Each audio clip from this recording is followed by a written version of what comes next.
Yes, sir. Yes, indeed. Yes, indeed. You already know what it is, man. It's Hood Politics time, man.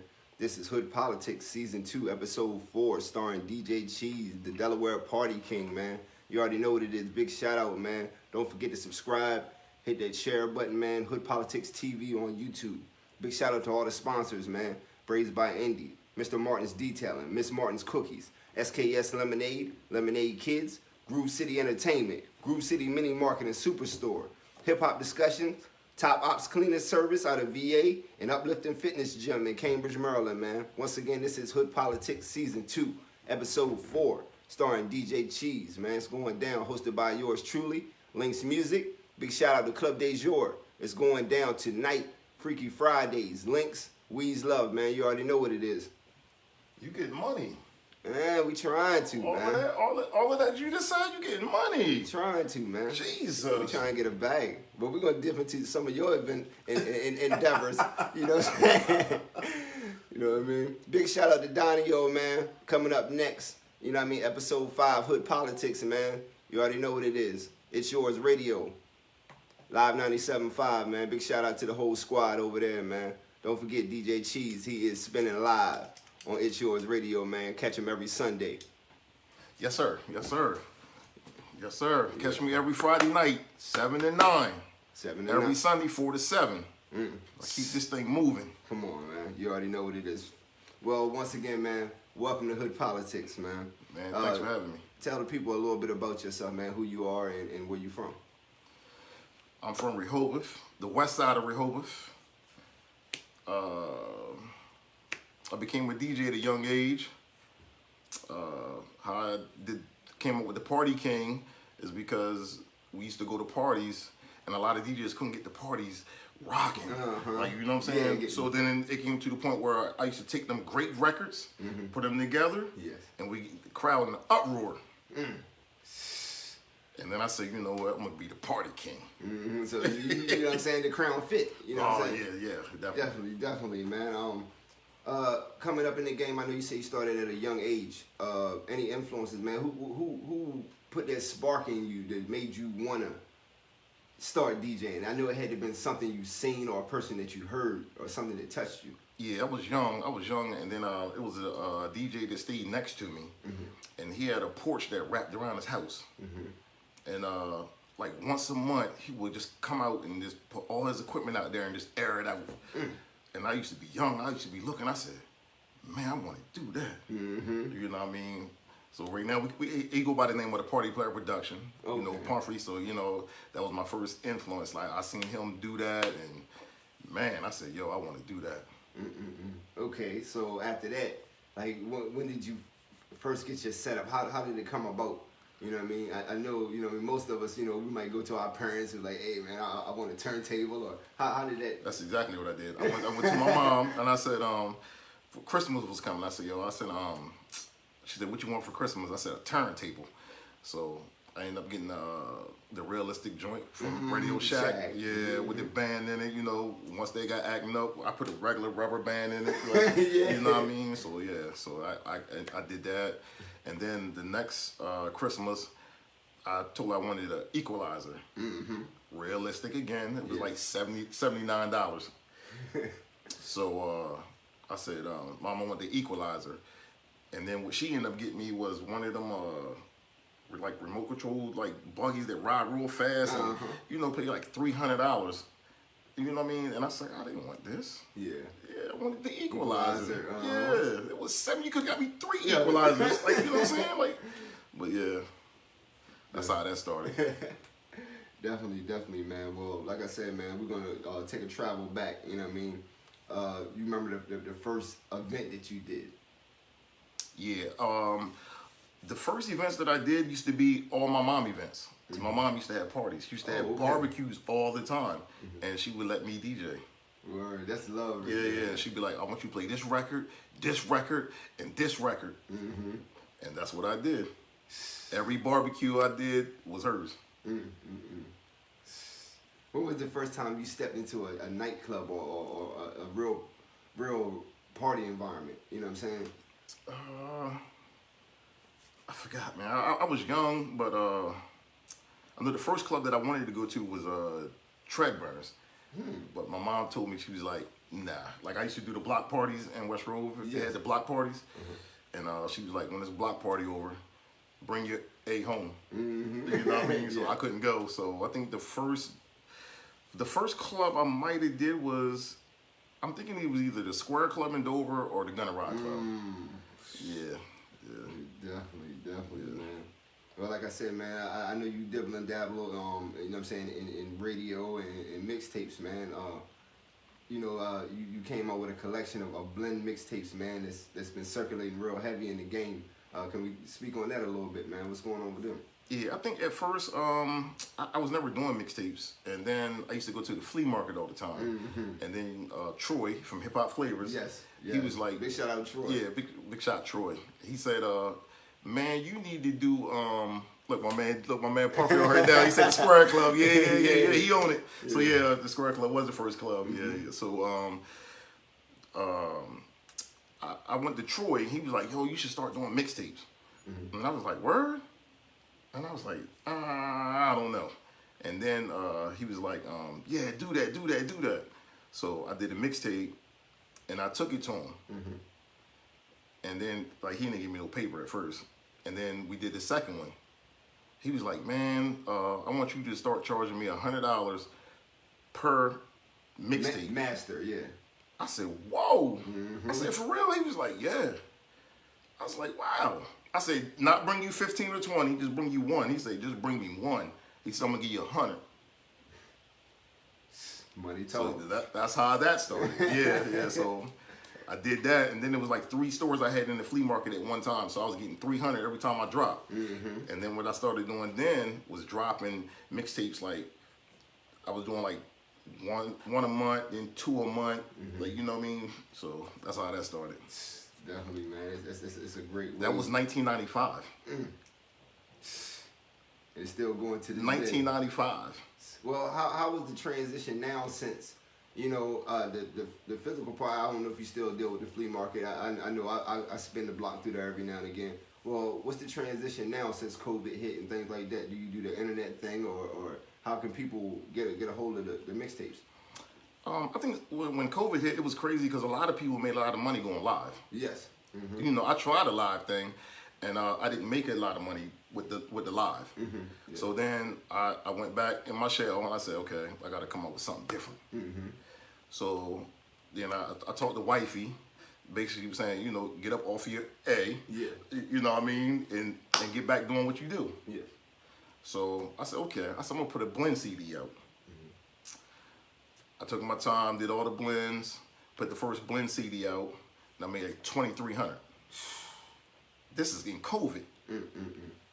It's crazy because I'm meeting people. I got the mask on. I'm riding from town to town. People inbox me like, yo, what town you in? So you took it back to the old school of Detroit. Oh, my God, yes. Yes. So that's how that happened. Definitely, man. Well, like I said, I know you got a few things cooking up, but we're going to get back into that a little later on. Let's tell the people, man, what you got going on now. Like I said, man, you definitely doing the radio and things like that. You know what I mean? Can you speak on that a little bit, how that's going? Yeah, the radio going good. It's, like I end up getting up with Tavon, and then he was like, yo, I got something for you. And then I was like, what you got for me? And then he was like, man, just come with me, blah, blah, blah, blah, blah, blah, like, you know what I mean? And we went and met in, I think it was like Fruitland. And we went to Fruitland, and then we met, you know, big shot to Bun, big shot to Tavon, big shot to Banks. You know what I'm saying?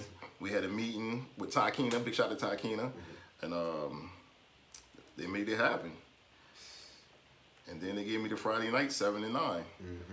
And then, you know, going through the radio station, in and out, I peeked my head in the door on a Sunday. Donnie was in there doing this thing. I said, yo, if you ever need somebody to do something or some lens or whatever you need, I got you. So Donnie was like, oh, word? You know, that's it. Word? So in a nutshell, that's how that happened. And then you linked in with that. Linked in with Donnie and J-Mo.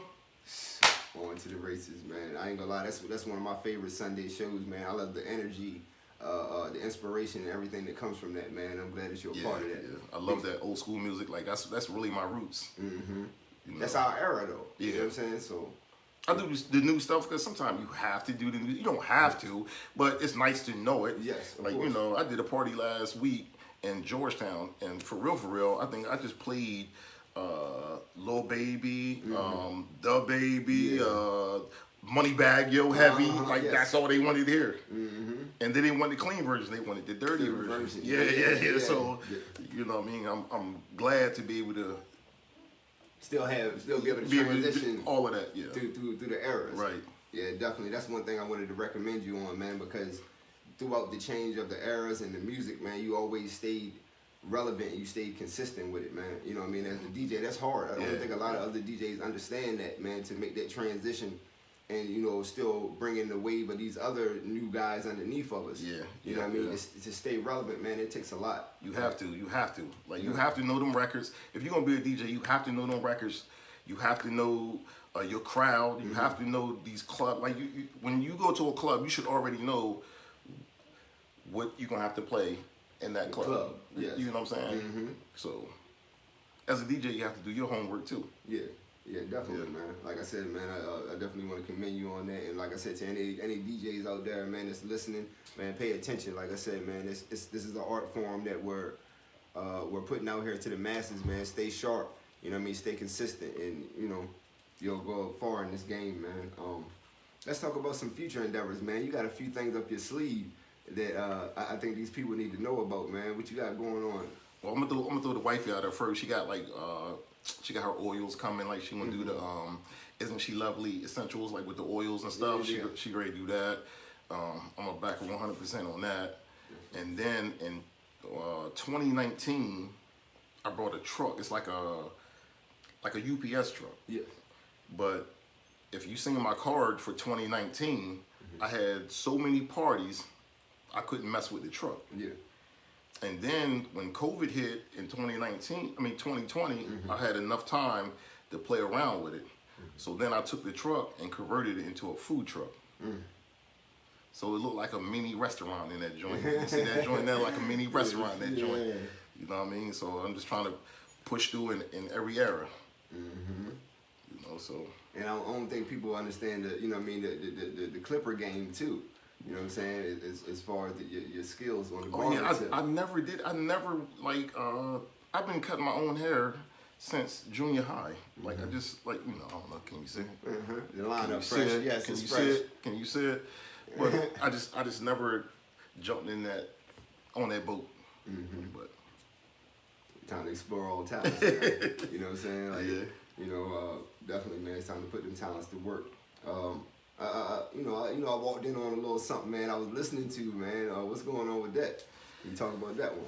Yeah, I was supposed to have been dropping it a couple of weeks ago, but I wanted to add a couple more things, and then I got a couple beats from Tavon. You know, big shout out to Tavon. Big shout out to Tavon. Season 1 alumni. Tavon got some beats. Yes. And I said, yo, Tavon, it's like, yo, I need that beat, blah blah blah. Man, he was like, send it to you right now. Send it right to the email. And then I did that, but I got the blend edition volume 3 coming next week. I'm gonna flood the streets. It's coming, man. Hit them in the inbox, man. Find out how you can get your copy. I know I need to get mine. Yes. If I don't get mine, I'm gonna be hot. What up, cuzzo? DJ Messy Marv. Yes, sir. All right, man. Like I said, man. Other than that, man, shout out any people, man, that's been a major part in your coming up. People that you might have worked with or dealt with, man, that's been a major influence to you, man. That's been so many, man. I don't want to leave nobody out, but I definitely want to give a big shout to Wes, So Funky. Like, we've been running around like crazy. Like, when I say running around, we've been running around. So Funky is a legendary name. So Funky is legendary. Yes, it is. So Funky is legendary. We just went and did Jimmy Allen's wedding reception in Bucks County, PA. I mean, he stacked it up in there. So, yeah, big shout to So Funky, man. Definitely. What up, Chuck? I see Chuck Charles Dennis. What's up, baby? Yeah, you already know what it is, man. CXD in the building. Yes, sir. Groove City Entertainment, man. Big supporters, man. Thank you for the sponsorship. Any other people, man? That's been monumental, man. I know you spoke on Tavon, man. He's one of my favorites. Yeah, Tavon is like, Tavon don't get the credit that he's deserved. Like, if any DJ that comes up everybody hits Tavon. Yes, definitely. Everybody hits Tavon. If they need music, who they go to? Tavon. If you got a Serato problem, who you go to? Tavon. Yes. You know, if you got a record that you can't find, that you know how to sing it, you call, and who you sing it to on the phone? Tavon. Yeah, he definitely been a major backbone in my DJing and music aspirations too, man. Cause I'm coming for you on the beats, man. I'm getting better. I'm getting better, bro. I'm getting better. That's what we need to battle with the beats, man. Yeah, definitely. I ain't ready to battle Tavon though. When he got stuff in the closet from way back, he can pull out. But definitely, man. Like I said, I just wanted to have this conversation with you, man. You definitely meant a lot in the culture, man. I don't think a lot of people really understand you and understand the background and the work that you put in. So, you know what I mean? For that being said, man, I just wanted to bring you on Hood Politics Season 2, Episode 4. Man, thank y'all guys. You know what I'm saying? Like, thank behind the scene guys. Like, you know, I'm looking at the behind the scene guys. Like, yo, you know what I'm saying? But yeah, I mean, this DJ stuff should be easy, man. Like a lot of cats do a lot of things, and then they can't understand like why their phone is not ringing. Yeah, you know what I'm saying? But you can't do the most on you. You gotta realize when you on live, what you do when somebody want to call you or their parents want to call you, and then they want to book you, and they look. Well, let me see his Facebook, and let me see his live, and then you doing the most. Yeah. You chopping your own throat. You turning people away. Chopping your own throat. So basically, you're saying your presentation means a lot. Absolutely. Absolutely. Although I also want a big shout out DJ Ruckus, man. Oh, big shout out Ruckus is my man, yo. Yeah. Like, yo. Tyrese Entertainment. Big shout out to my bro Tyrese, man. Man, Ruckus put me on to the club. I don't know if you remember the BJ's. Yes. Oh my God. Yeah. Ruckus should tear that down. Yeah, man. Yeah. Definitely, man. Big Ruckus is my man, yo. Definitely, man. Big shout out to Ruckus, man. Well, like I said, man, I definitely wanted to do that, man. I'm glad that you've definitely been a part of Hood Politics. Once again, I'd like to give a big shout out to all the sponsors, man. Braised by Indy, Mr. Martin's Detailing, Miss Martin's Cookies, SKS Lemonade, Lemonade Kids, Groove City Entertainment, Groove City Mini Market and Superstore, Hip Hop Discussions, Top Ops Cleaning Service out of VA, and Uplifting and Fitness Gym in Cambridge, Maryland. And once again, this has been Hood Politics, Season 2, Episode 4 with DJ.CHEESE. Show it to them again, man, the logo. I don't think they understand what it is. Coming soon, man. Yeah, So For Real coming soon. Definitely, man. Thank you. Appreciate you having me, bro. Like I said, man, it's a lot of future endeavors, man. Be checking out for DJ.CHEESE. Be on the lookout for the Blend Mixtape Series. Look out for them on 97.5. Like I said, what's the dates again? On Fridays, 7 to 9, and on Sundays, 4 to 7. And make sure you pick up that DJ Ruckus Blend CD, the finest. That joint fire. You ain't tell me about that, man. I might have to hit you in the inbox about that, bro. Yo, that joint fire. Definitely, man. Like I said, once again, this has been Hood Politics. Peace and love.